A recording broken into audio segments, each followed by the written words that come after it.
39% of the children in the United States get their health care through Medicaid. Medicaid is about children, it's about the disabled, it's about low-wage workers, and it's about seniors.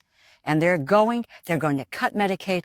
As a top Democrat on the Appropriations Committee, I will never stop fighting against this dangerous dismantling of Health and Human Services and its agencies, which is jeopardizing the health, the safety, and the well-being of millions of America's families.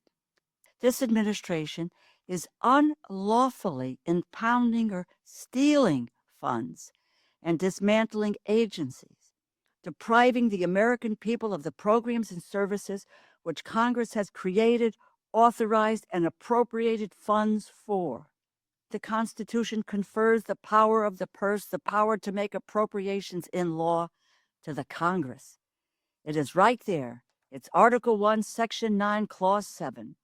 The courts have repeatedly ruled that there is no inherent authority for the president to impound funds. Justice Kavanaugh, then for the D.C. Circuit, wrote, and I quote, "Even the president does not have unilateral authority to refuse to spend." Madam Secretary, your grandchildren, my grandchildren, Elon Musk's grandchildren, President Trump's grandchildren will be just fine. But it's the children and the grandchildren of hardworking Americans will suffer.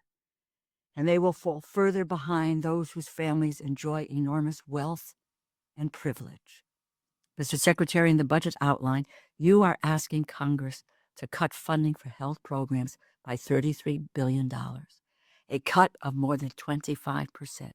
You are asking Congress to cut CDC by nearly $4 billion, NIH research by $18 billion, and you claim to be reorganizing the NIH. Any reorganizing of NIH must go through the Congress. Mr. Secretary, you have no lawful authority to undertake this by yourself. I do not believe the American people want less cancer research, fewer people tracking infectious diseases, but that is exactly what this budget will deliver. High-profile successes from NIH research, Human Genome Project, immunotherapy, CRISPR gene editing, sickle cell cure, vaccines for HPV, hepatitis, mRNA vaccines, including the life-saving COVID vaccines, artificial heart valves, DLP-1 medications for diabetes and weight management.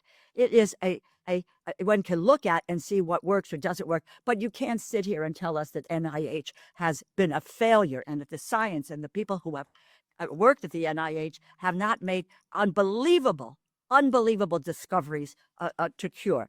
Vaccines, yes, save lives.